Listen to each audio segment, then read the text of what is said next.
I enjoy that traveling life. I enjoy that freedom of doing what I wanted, when I wanted. Now and then I was watching a lot of the Homes Under the Hammer show. And then I bought the guy's book, Martin. We went into Miami, me and my cousin, right? We went for 2 weeks. I said to my cousin, listen, we're going for 2 weeks, right? The first 7 days, bro, whatever you want to do, I'm with you. I'm game. Let's make it happen. You want to make it rain? We'll make it rain. You want to hit the club? We'll hit the club. You want to do this? We'll do it. The last 7 days, leave me alone. Don't bother me. Don't invite me out. I'm chilling. So the last 7 days, I read the whole book. Came back, I'm like, bro, I need to make a change in my life. I think that's when my property investments start becoming more interested.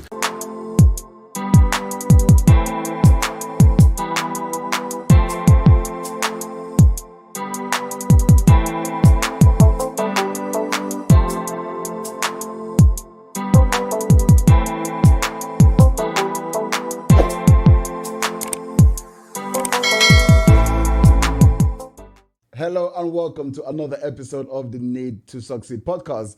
Now, as I always say, this podcast is really designed for us to have conversations with phenomenal entrepreneurs and just to get an idea of how did they actually achieve the things that they have gone on to achieve. Because look, oftentimes what happens is two people can go through the exact same situation. One person decides because of the situation, they're going to go on to create massive success in their life. And another person going through the exact same situation decides because of that situation, they can no longer achieve the things that they want to achieve. Now, what is the difference between these two people and the mindsets of these two people? That is exactly what we look to uncover on this podcast. And today, I have got an absolutely incredible guest. He is a property investor, one of the most successful property investors in the UK. He is also a property mentor and an award-winning best-selling author. Ladies and gentlemen, please join me in welcoming Napa himself. How are you doing, my brother?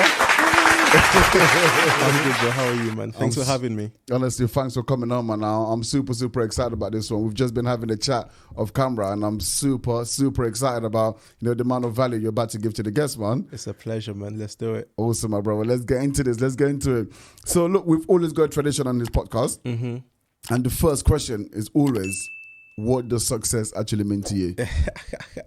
Whoa, that's a good question. Very good question. What success means to me is you living according to your purpose and serving others. And then as a byproduct, you benefiting from it financially. Incredible. So as long as you're able to actually give value first, then you get something back in return from it. Yeah. So ideally, you identify your purpose because we all have a purpose in life, right? So let's say, for example, your purpose is this podcast. And the mission behind it is to help whoever's out there to gain success through other people's stories or journeys, right? And then you living according to that purpose, as a byproduct, you could maybe financially reward from it or may not. But for me, you got to live according to your purpose and then help serve others and then reap the rewards. That makes so much sense. And it's so difficult sometimes to really get that message across because it's like, well, are you doing it for the money? Or are you doing it for the purpose? But they're not mutually exclusive because the reality is, like I always say this, how much money you make is in direct proportion to the amount of value that you actually put out there in the world. That's a fact. I was about to say that. I didn't want to cut you off. Literally, the level of money you make is how much value you're giving off to the world, point blank period. And I say that to everyone, if you're sitting there at your work, you're making £8 an hour, £12 an hour, you got to question your level of value. Does that make sense? And then why is your senior or the manager or the owner making so much money? Because of the value that they're offering to that organization. And then if you're not giving the level of value, that's what you're getting. That's what you're being compensated. And then if you're not happy with that, what can you do to give more value? 100%, bro. 100%. And that's always been the first question. What can I actually do to give more value? And when you're thinking about that, because if you're giving value, that means you're actually solving someone's problem. 100%. Do you know what I mean? 100%. Brilliant stuff. Awesome, man. So let's get into that. Was a great answer, by the way. I absolutely love that. Was a 10 out of 10? Yeah, that was a 10 out of 10. Trust me. Yeah. And really what I want to do now is get into your story because look, bro, like I was just saying to you earlier on, like, I've just been kind of watching, like, okay, cool, I'd love to get this guy on. How do I, actually make the approach to make sure when I do ask, I actually get a yes. Yeah. Just because I've been watching and I'm seeing the things you're doing and what you've been able to actually achieve in your life is just, it's incredible, right? So, Thank you. but at the same time, bro, it's always easy for people to look and say, yeah, listen, he's off now, he's doing his own thing. Like, that's just, it's not easy. Do you know what I'm saying? Like, Yeah. it's easy for him. Do you know what I'm saying? Like, yeah, he's buying this property, he's doing that, he's doing that.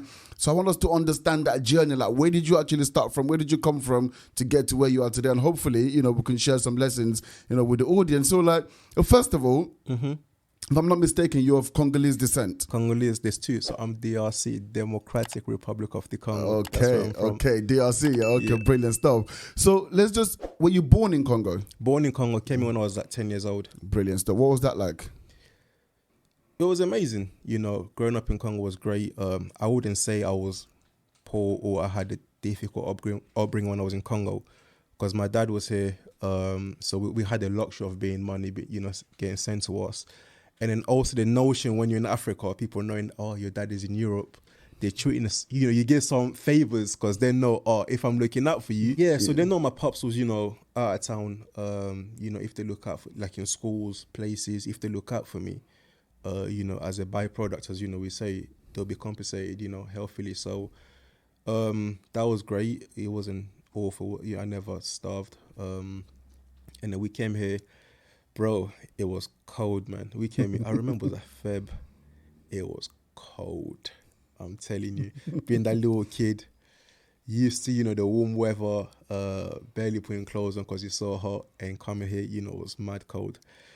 I used to go outside, right? When the breeze come out your mouth, like, you can see it. I can see it, so I'll pretend like I'm smoking. I'm trying to say, and my dad was getting upset, like, get in the house, it's cold, what are you doing outside? But yeah, man, it was, Congo was amazing, enjoyed it. Since I've been, I never went back. I'm planning to go, but when they say, like, when you're going to Europe, one-way ticket, that's like me. I hear you, bro. Like, I want to go back. I've been back to Nigeria a few times, but not as, I'm talking literally, I think the first time I came in 2000, I think the first time I actually went back was 2017. Wow. So that's like 17 years after, right? Yeah, crazy. Bro, I've been in like 20 years, I still haven't been back. I hear you. I feel it. And every time it burns you, you're like, I need to go back. But life just gets in the way, right? Yeah. That's the thing. But you got to create time to go back, man. I have no, because I travel crazy. Yeah. But I just don't know why I don't go Congo. But I think I think it's time, it's due. Absolutely. The baby's about to be born, so I've done my 9 months. Okay. And that's the thing as well. But also just in terms of like inspiring people, people understanding where you've come from, grew up with you, see the things that you're achieving. It would be incredible to just kind of go back and just, show some love. Absolutely. Yeah, 100%, man. So when you first come to the UK, right, so you're 10 years old, you've been surrounded by black people your life, I imagine. Yeah. You come to the UK, like, what was that like? We only seen white people movies, all priest, they'll come to Congo and do, the whatever service they have to deliver. But mingling around, and this little white kids, they'll see, they'll be fascinated. Oh my God, whatever they were saying, I could not understand because, I couldn't speak the language. But one thing that we found a common ground, all we related, was playing sports, playing football. And for some strange reason, I was very athletic. I could do splits, I could run fast, I could jump higher to my counterpart. So that kind of put me on the forefront. How do you do this split? How do you do this? Because we're so active in Congo, I'm trying to say. So coming here, I'm like, how can you not do a split? How can you not jump higher? How can you not be able to fight? Because we will see like a Jackie Chan movie. We're on the road practicing, putting into practice. So that aspect, coming together, it was great. I enjoyed it. And then, yeah. Brilliant stuff. So like kind of moving on a little bit, you're doing property now. Yeah. Yeah. I mean, how did that start? What got you into property? So what got me into property, I would say if we go back into, like uni days or school days, because I never actually knew what I wanted to do, right? But one thing I knew, I didn't want to work under someone. I was that type of person that enjoyed the freedom. I was that type of kid that will rebel and question all the orders or authorities. Does that make sense? So someone can say, oh, an order can say do this, then I need to know why we need to do it or why we have to do it. Or can we not do it another way? So I've always been that type of kid. Even in school, you know, I wasn't a naughty kid, but I was active. I was loud, clown. So I wasn't really getting the grades or the results that I should be getting in secondary school, right? Because one of my main aspects was also like hustling. You know, I'll bring sweets, sell it, and then I don't know if this was legal or not, but because I was kind of well connected with people in school, like, you know, you've got like gangs in school, right? Different gangs. You got your Turks, your blacks, your white, different sets, and then I don't know. This is not normal ever, bro. Where did you go to school? I went Islington Green, North Okay. London, right? But most schools, you do have, you know, gangs from different areas. You come in, you know, but because I was cool with pretty much everyone, you know, I was just that kid. And then all the good kids, all the boffins, you know, they used to call them, they would get bullied, they would get robbed, you know, and then that didn't really sit well with me. So what I tend to do was I would get them a break time. They would give me like 50p. That was big money then. And then I'll protect them. So I would tell everyone, listen, don't mess with this kid. He's like one of mine for today or whatnot. So that was kind of like my hustling through. But sometimes I'll just, you know, I'll just protect them for free because I was like, why do you bully this kid? You know, he's just like one of us. So that was that. And then I was just good, you know, building relationship and getting bargains. Like kids, you know, they'll get new phones for upgrade. They'll give me the old phones like peanuts, even for cheap at times, or even for free. They now flip it back on for good pricing. So I start clocking. So this was back in school. This is like school days. I'm talking like year 7, year 8, year 9. And then I think even my SATs was terrible. I think I got like 3, 3, 4 for like maths, English and science. And then this teacher came up to me. She came up to me. She was like, Napa, number 1, you're black. Number 2, you have an accent. Like, and number 3, if you leave this school with poor grades, poor GCSEs, you will struggle to get employments. Does that make sense? So now that liaise back to you, the home message at home. Was this a black or a white teacher? She was black. Yeah. She was black. So now this goes back to the message I was getting at home. Make sure you get the good grades. Make sure you get a good job. Then I'm like, okay, the way I'm performing in life, if I don't get the good grades, I won't get a good job. You know, what's the point of going to school, etc. So from then on, I changed my act. Like from year 10, year 11, I had like one of the best grades.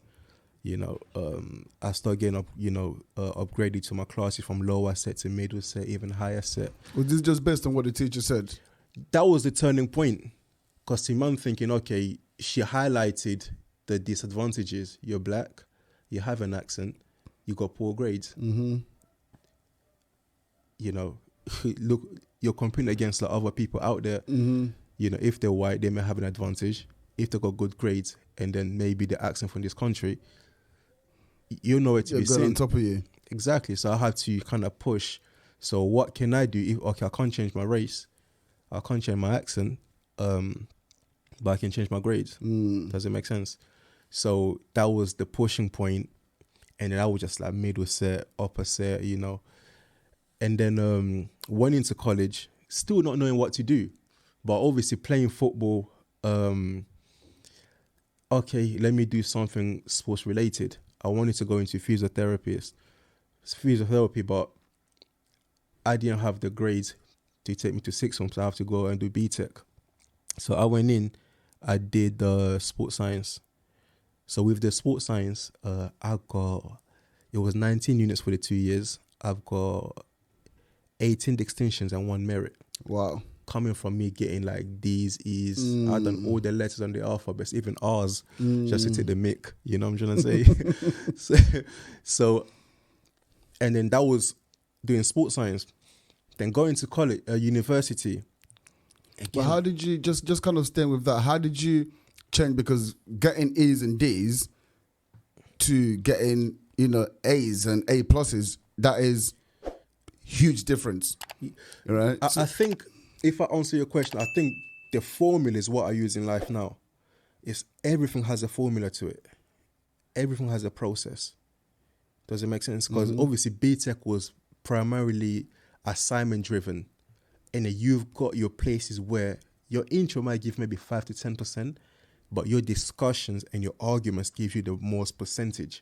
So if I can really push and get good grades on that one, that can be a B alone, just having a good discussion base. Does that make sense? So me understanding that and understanding, okay, what makes a good argument, especially in sports science. Let's say, for example, like if we're analyzing the effects of exercise on blood pressure, right? Let's say, then we can say, okay, exercise, we've got anaerobic and aerobic. So we got cardio and maybe weight training.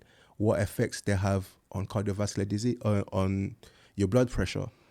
And then I can find study that supports, weight training gives, reduces your blood pressure compared to running. Then find another study that contradicts that, and then does it make sense? I understand that, but that didn't change. That was always the same, right? Yeah, that didn't change. Yeah, you changed. You went from getting a E or a D to getting an A or A plus. Like, what changes there? It was the motivation of having the ability of being employable. That I was, told by my teacher. If you come with poor grade, as I said earlier on, I can't change my race, I can't change my accent. The only thing I can change is my grades. So what did you have to do to be able to actually get the better grades? Focus. I have to go into these classes and really focus and speak to the teachers like, okay, how do you pass? How do you, what do you guys look at when you guys are grading? Because I'm not going to waste my time giving you a lot of words on introduction when it only counts for like 5%. Does it make sense? So I have to really sit down and understand what's the process of your grading. Does it make sense? That makes a lot of sense. So once I get that, and I just replicate, throughout my assignments. Brilliant stuff. Because that's the thing, isn't it? It's not, the intelligence of especially in school, it's just like, I don't even feel like it's necessarily the right thing, because a lot of things that we learn is just like, well, that's never benefited me. But it's, here's how we mark, here's what we're looking for. But if you don't care enough, right, or you're motivated enough or not focused enough, then you're not really going to care about asking them those questions. But once that motivation changes, you're like, okay, I need to actually get my stuff in order.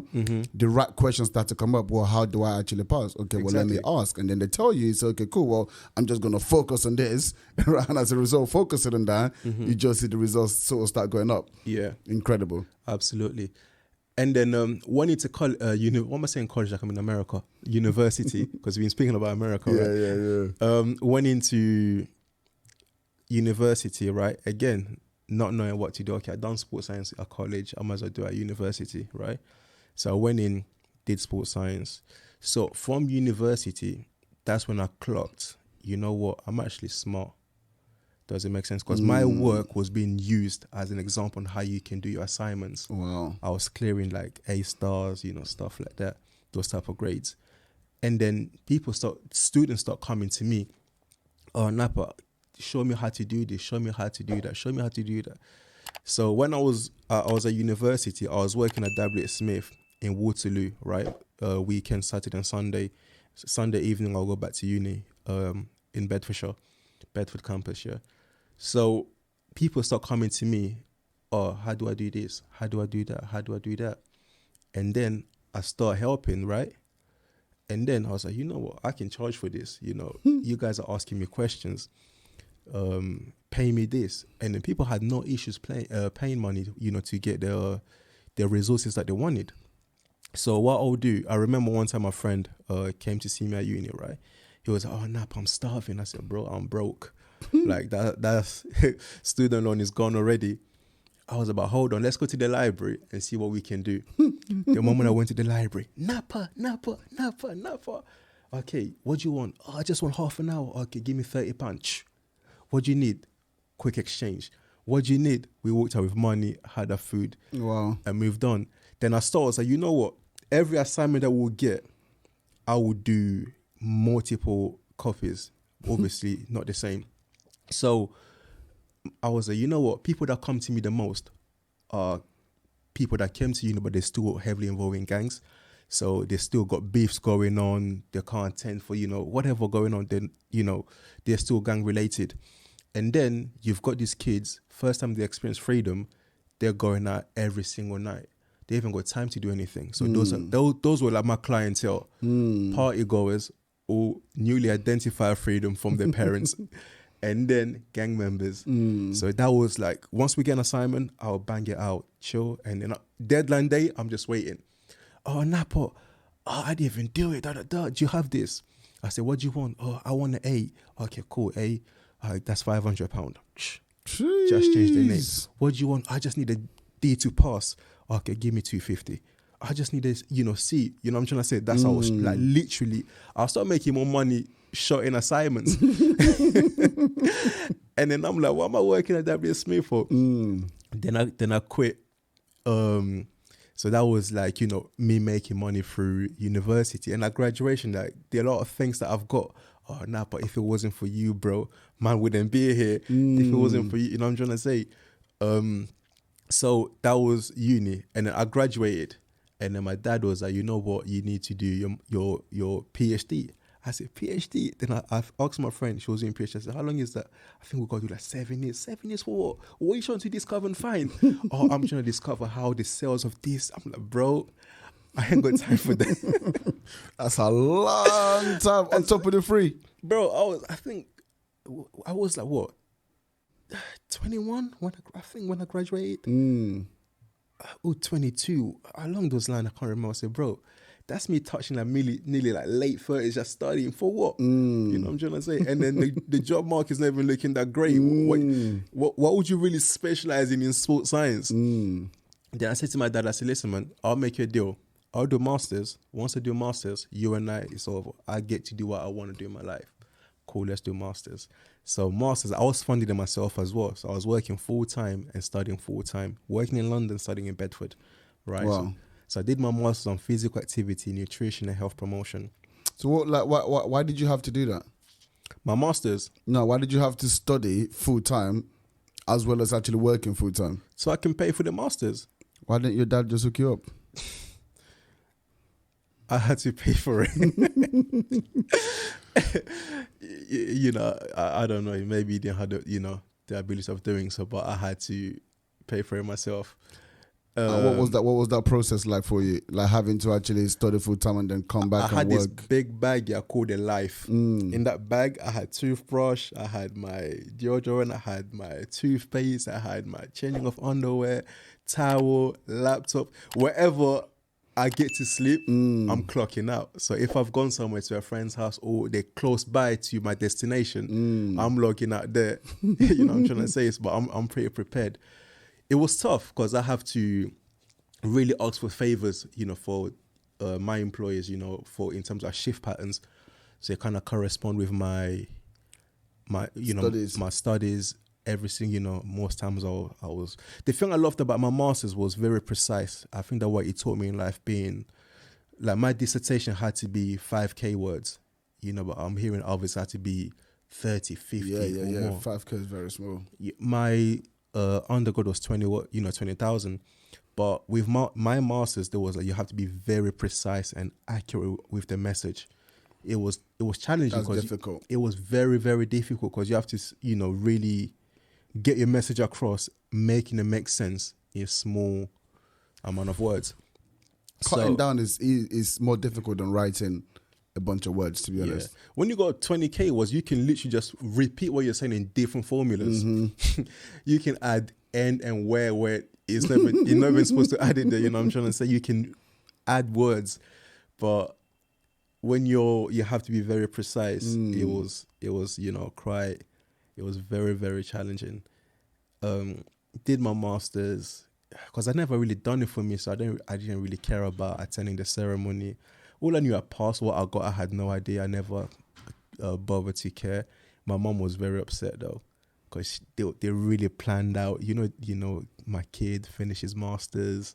Like, I never gave them that dream. I feel bad about that, but I never done it for me. So once I finished my master's, because I was working as a fitness coach, then I'm like, I need something different. I need a new environment. I need a change of career. So I went into work in recruitment, hiring nurses and and doctors.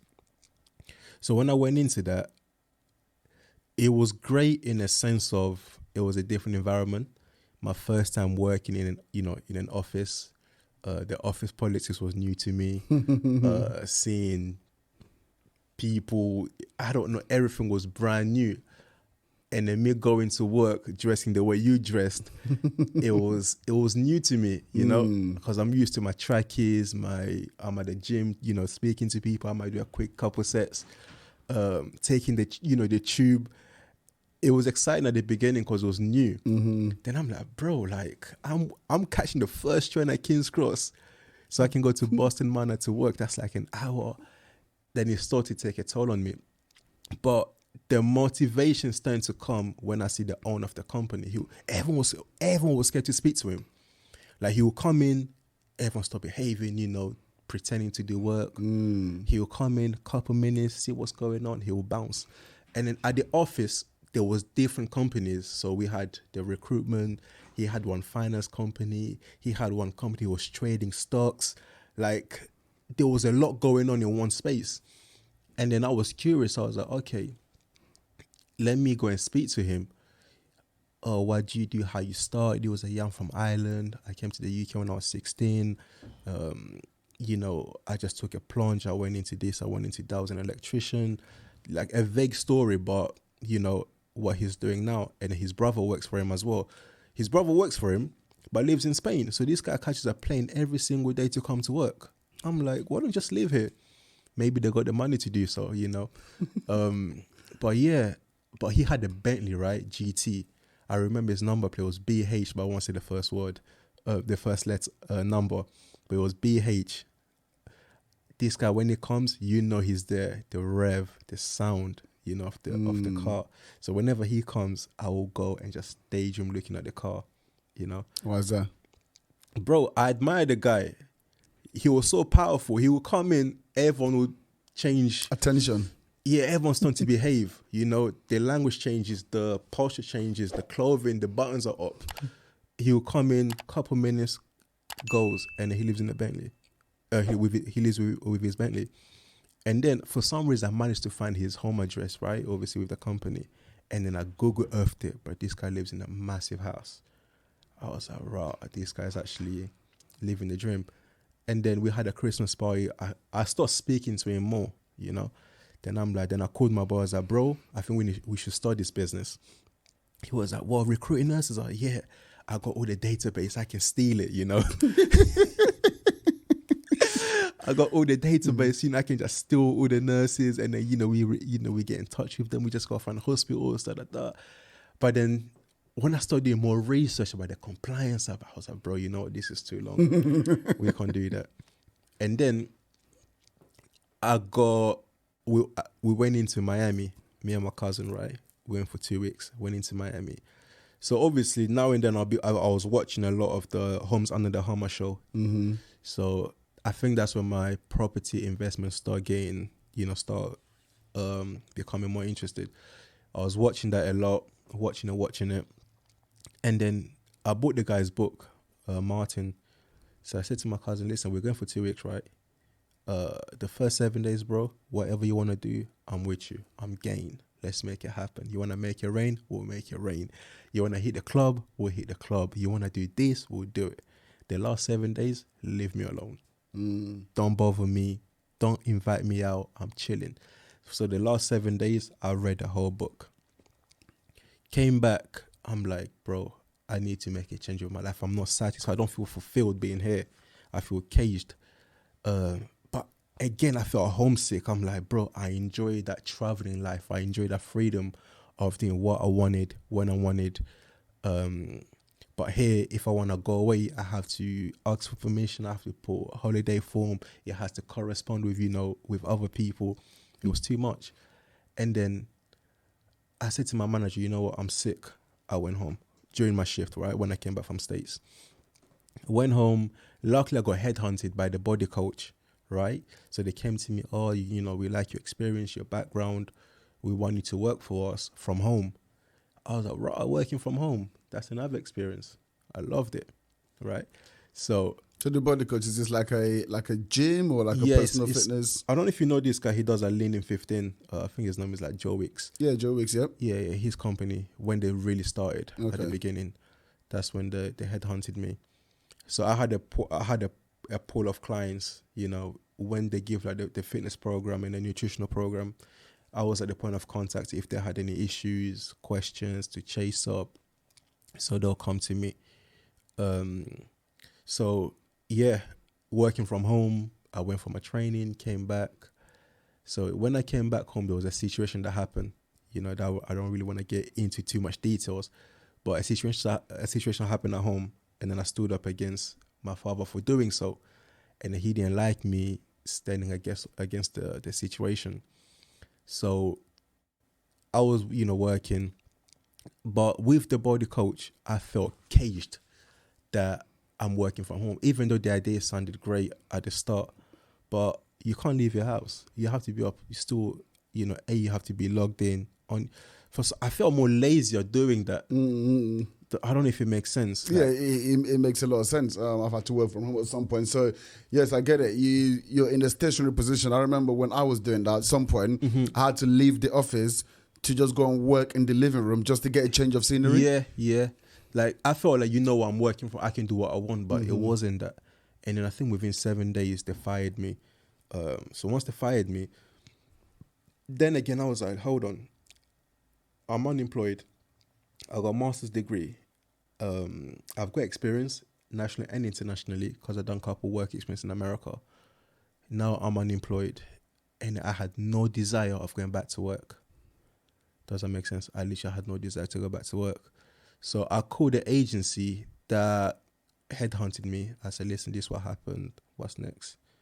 Because you guys took me away from my secured employment. You brought me here and they got rid of me. So what's going on? So they sent me to work in a call center in Kentish Town.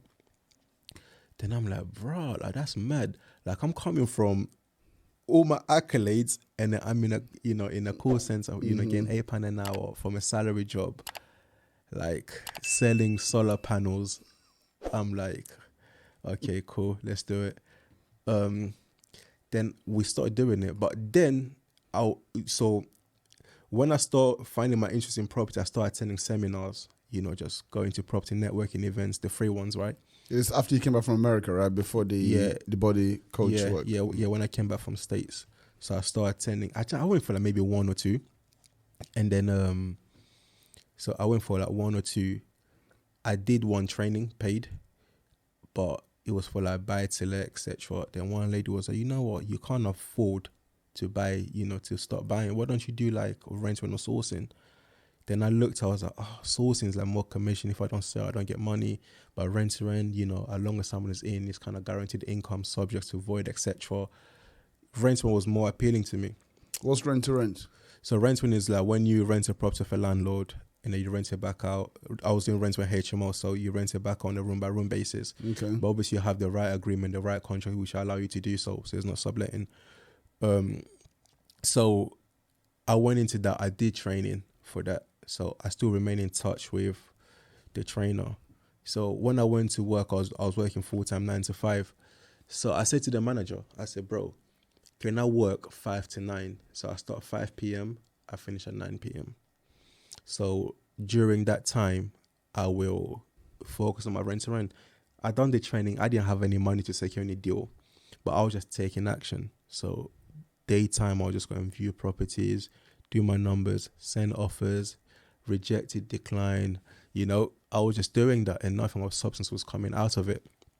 And then one time,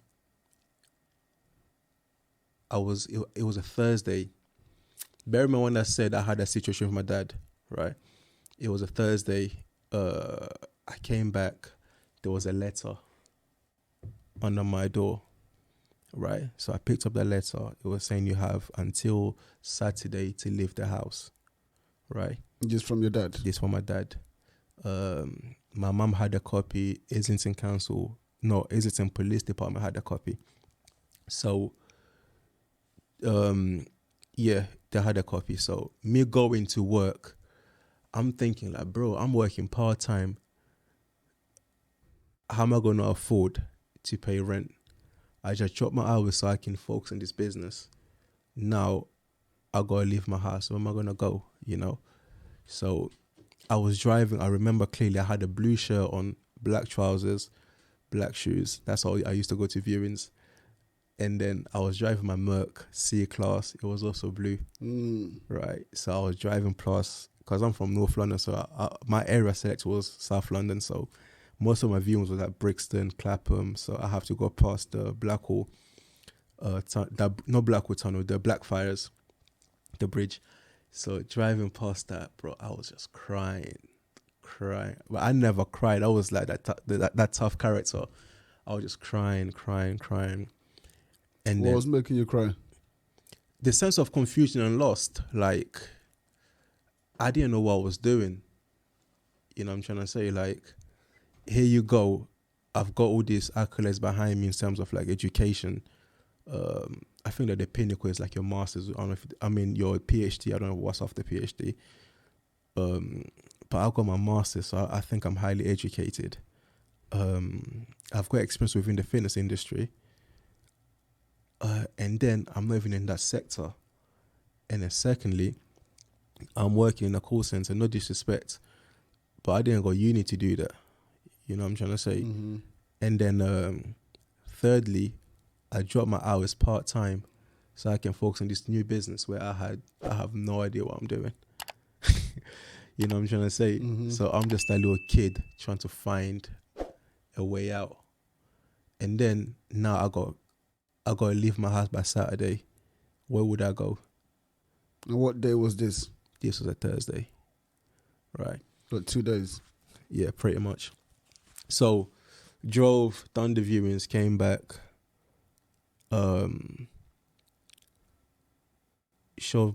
My mom was, oh yeah, did you see what happened? I was like, yeah. And then Saturday coming now, bro, I think it was like 4 a.m. I heard a loud noise on my door. Boom, boom, boom. If you don't leave this house by 10 a.m., someone's going to prison, someone's getting buried. That's what my pop's saying. I'm like, sheesh. So my mom came and stood by my door, right, my door. So my dad went to the kitchen, and then I don't know what he got. He went back. So my mom called, his friends, the elders. Hopefully, he can listen to him. They came, and he wouldn't budge. And then my brother calls me now. He was like, "Oh, I'm not happy what Dad said." I'm like, "What did he say?"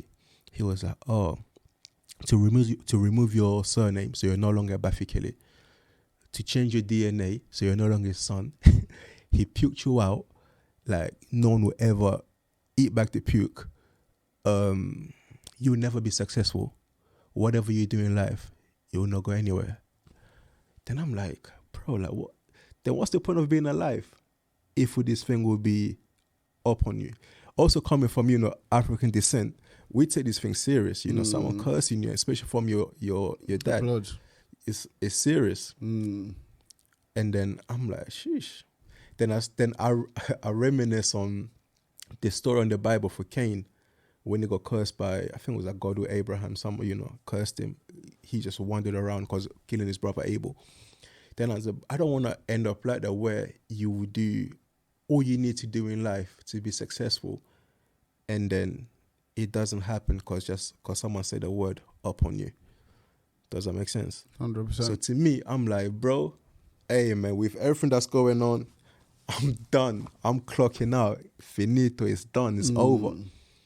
So to me, I start contemplating suicide. I'm like, I'm literally done. Then I called my uncle. I was like, bro, like, this is what's going on. He lives in Brussels. I said, like, and then obviously the family start hearing this stuff.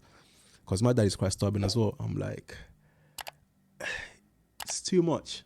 You know what I'm trying to say? It's literally too much. So, but this within that small space of time, all these things are happening. Saturday came, I picked up my stuff, I dashed at my brother. I got to my brother, like, we like 4 years, I think like 4 years apart in age. So I would think, okay, we'll have more commonality. And then this guy started giving me rules. Don't bring your girls here, don't bring this here, come here by this. I'm like, bro, like, that's one thing I'm not really well with, you know, getting rules. Then I'm like, cool. So at times, I'll sleep there at times, or I'll sleep with a friend, or I'll sleep in my car. Bro, we got to Monday. So with my mentality now is like, okay, we're going to go to work to increase my work hours. Give me a place, you know, give me a room or something. Got to work, bro. Bear in mind, it's a massive office, right? Call center. It's loud. People are making calls. People are doing this. People are trying to sell this, close that. So it's a loud environment. We got there. I got there for like 4:30, quiet. AM. No, PM. Remember my Oh, yeah, shift. start at 5 o'clock, yeah. The manager was like, oh yeah, Napa. Like, when I looked at him, his eyes was a bit red. Then he was like, oh, Napa, we've got a situation going on. Don't come back to work until I give you a call. I said, oh, cool. I left, got in my car, drove. So I drove, left. Coming next day, so I went to Angel Chapel Market. I sat in one Moroccan restaurant. So I'm just waiting for the call. I think it was like 10 a.m. Got the call, hey, Napa, the company lost the contract. Everybody had to go. Then I'm just like, what? Bro, I was coming there to increase my hours. What's going on? He was like, hey, listen, man, everyone's gone, including cleaners. Even myself, man, we're in the same boat. No one's safe. The company grew too quick. I said, hey, man, save him, man. It's cool, man. I don't need an explanation. It's cool. Appreciate it. Thanks for the time anyway. So now I'm thinking, bro, because this is a Monday, it's a new week now. What my dad said is coming to pass. How can I just lose my work like that? You feel me? Wow. So you're now starting to actually rationalize and give life into the words. Yeah. Bro, not even, bro, that would been said during the weekend. Monday, gone. You know what I'm trying to say? And how you feeling at this point? Oh, bro, bro, it's like everything left my body, like my soul, my spirit, everything was gone. And then, because like, bro, it's happening, right? Like, Dad was right. Yeah, like, you're not going to succeed. You just lose. I'm going to increase my hours, not even cutting my hours, but the company lost the contract who went bust for overgrowing. How's that making sense? Make it make sense. You know what I'm trying to say? So I was like, cool. I left. And then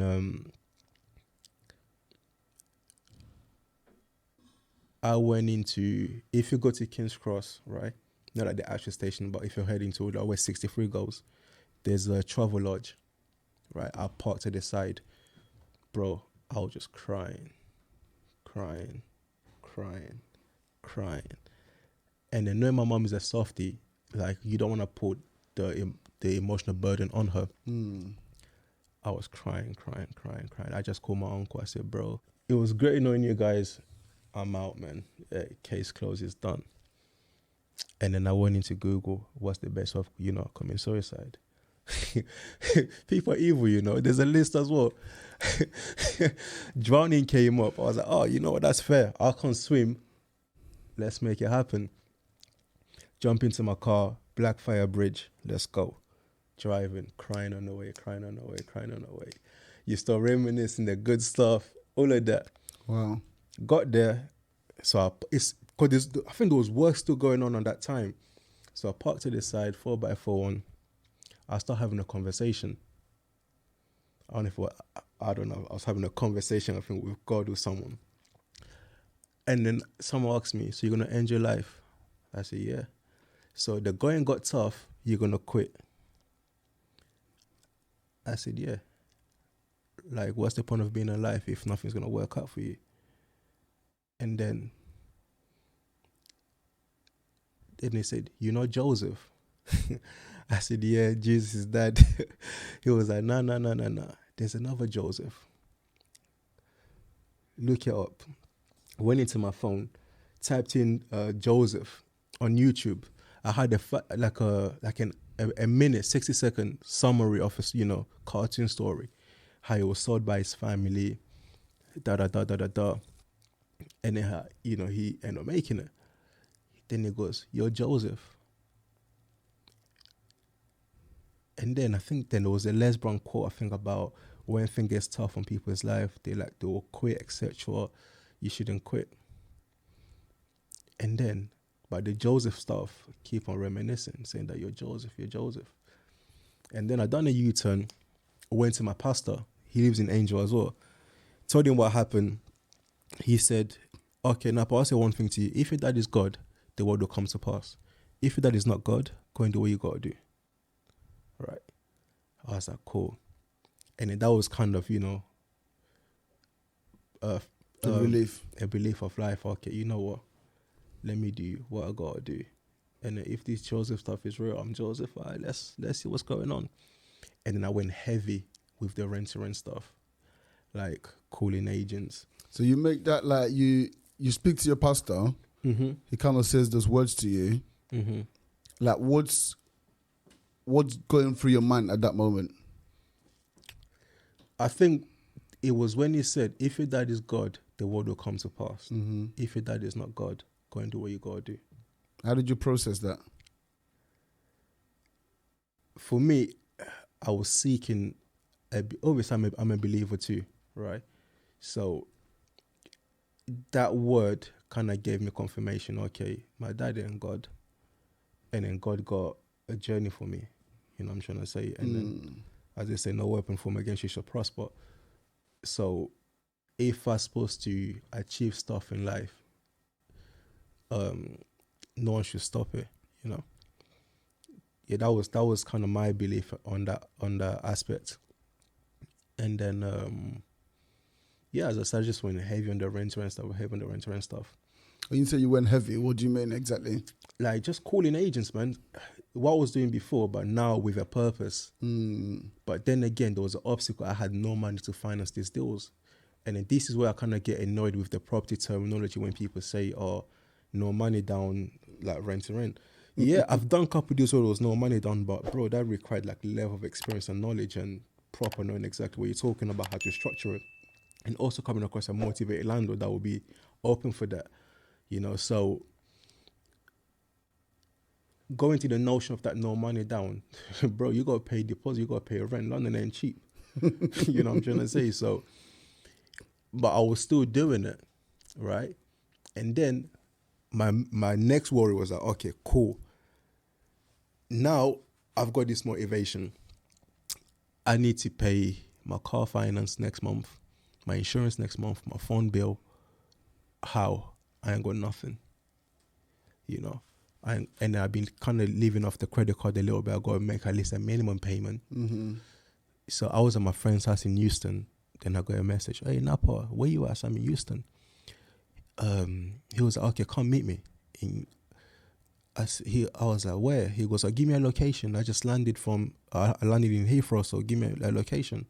This guy, I knew this guy from the training that I was doing, right? But he just randomly got in touch with me. He goes, I can feel like there's something wrong with you. Like, you and I talk. I said, yeah, cool. And then he came over to King's Cross. We met. There's my third book I dedicated to him. We met. Bro, he was the first guy I just broke down in front of. He was like, what's going on? What's wrong with you? Like, he was like so soothing and like, Baba just, hey, this what's going on. I just bowed out. He goes, hey, what do you need? Like, I just said, bro, if I can have £500 now, it will get me by. He was like, okay, you can keep it, pay me back whenever you want. So he went to the ATM, withdrew money, gave it to me. I took £100. I gave my mom. I kept £400. Done my, my expenses. And then I called the guy that taught me rent to rent. I said, he knew my situation because I was sending him pictures. Because I was trying to make fun out of the situation so I don't feel, I was sending pictures of this, what's going on. Like, I was sending him the letter that would just make fun out of stuff. He was like, oh yeah, if he lived, if he was in Peterborough, I'll take you in. I was like, yeah, but I'm in London. So I said, hey, bro, I want to jump into your mentoring. He was like, nah, I can't take you in knowing what you're going through. How you going to pay? I said, yeah, I'll just pay for my credit card. I had an £8,000 limit. He was like, nah, I don't feel all right doing so. I said, nah, I insist. He goes, okay, let me speak to my wife. I'll come back to you. Then he got back to me, okay, you know what? We'll pay. done the balance transfer, pay the mentoring. So pay the mentoring. So now I feel, okay, you know what? I've got someone behind me to support, and then I need money. And then there's the guy that gave me money. So what, you paid £8,000? No, £3,000. £3,000. I had an £8,000 limit on my credit card, then Yeah. I paid £3,000 for the mentoring. You paid £3,000. You already knew what rent to rent was. Yeah. So you knew you were going to have to pay rent, you're going to have to pay deposit. And really the last £3,000 you had, you Yeah. put that towards mentoring. Yeah. What possessed you to do that? Because I believe, right, there could be approaches within things that I'm doing may not be right. So I needed guidance. Number two, if I'm also going to raise money, don't have an experience or anything to show for it, at least if I've got a mentor that's credible, that can kind of give the potential investor more confidence. Does that make sense? So, and then also, he's associated as well. He's connected. So if I work with him, people may say, hey, he could recommend me. You know, so I just kind of future planned it in situations. And then, that what inspired me to pay him. So, and then this guy, he was like, okay, Napa, your obstacle is money, right? I want you to write 100 ways on how you're going to raise money. I'm like, okay. He goes, write anything. You know, you're a good looking guy. You can be a hoe. You can be a prostitute. He said, literally anything, put it down. You can rob a bank. You know, you're from the street. You know people. Like, he said, anything comes to your mind, just write it down. I was like, cool. I was like, okay, cool. I want to rob a bank. I want to do this. I want to do that. Oh, yeah, there was this store here. I think they have money. I want to break in. Literally, everything I was just writing anything. As he said, when I got to 25, he goes, you won't even get to 50. You have a solution. Because what you're doing, you're getting rid of the stuff, your conscious things that you know. But I want you to start tapping into your subconscious. You know, so you got to get rid of the garbage that you know. And then don't hide any, don't hold anything, just put it out. So I got to, I think like 25. I was like, hold on. What about if I go on Facebook, right? Right. Hey, everyone, my name is Napa. I'm looking for rental deals in Southwest London. They're going to cash for a minimum of £800. I'm looking for a joint venture partner. I'm time rich, which I was because I wasn't working. I'm cash poor. I'm broke. I'm looking for someone that is time poor because maybe they're tied in with the employment, and they're cash rich, but they want to get into rent to rent. Let's get married. Posted there. My inbox went crazy. Oh my God, you're doing Let's Meet Up. Bro, I met so many people. It's unreal. Some people just meeting me just to tell me Rentsport doesn't work in London. You're wasting your time. Some people trying to employ me to do sourcing for them, like directly. Like some people they'll meet, they'll get back to you, ghost.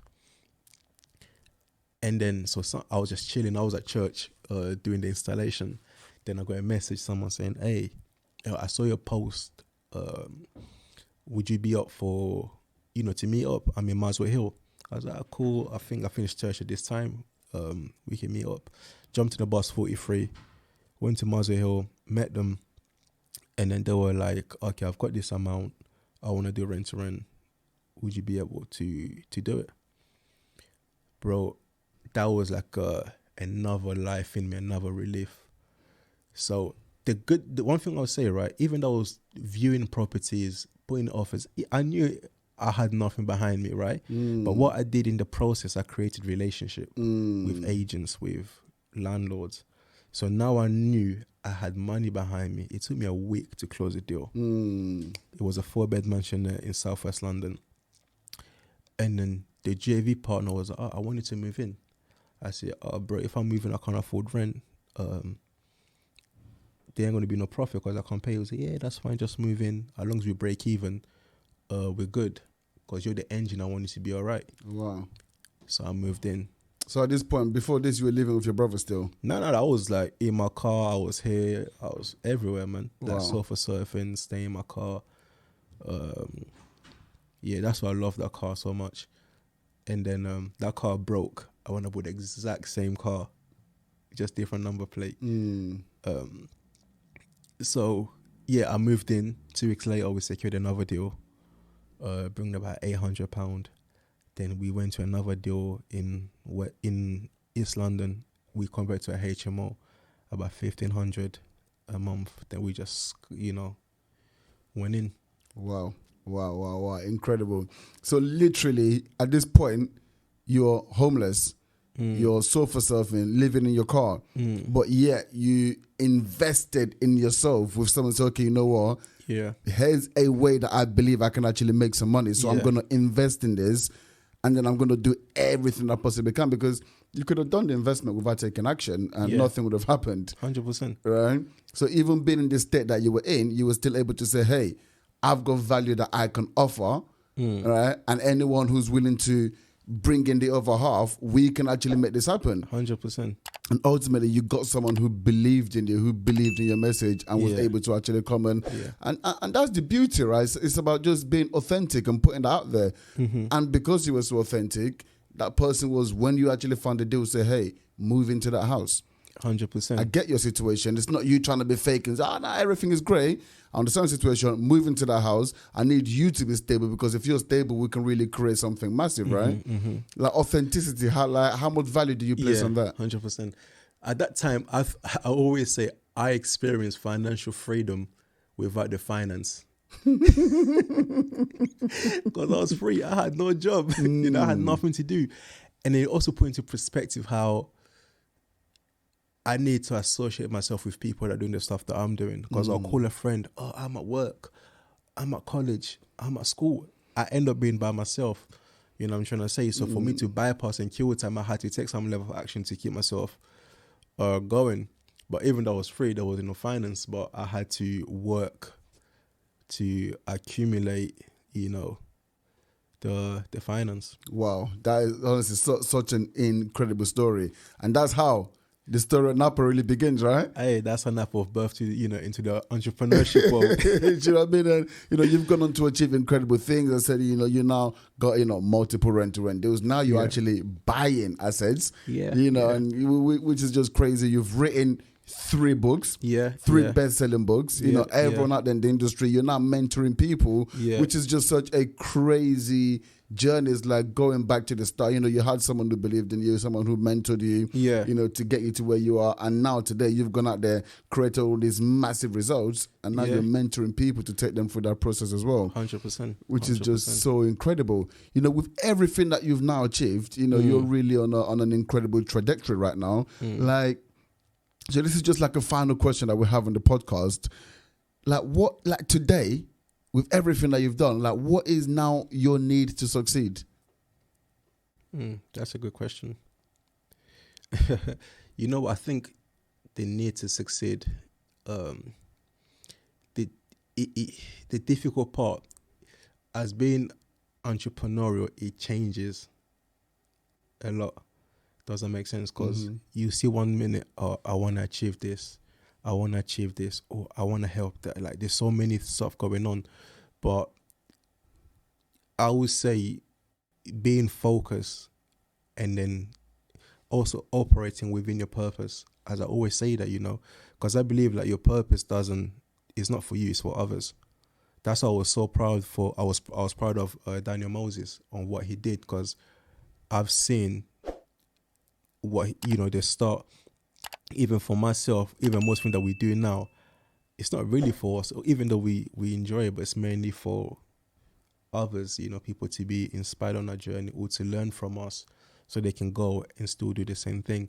So for me, the need for success is just to keep on growing, keep on learning, and then just keep on taking action. Amazing, man.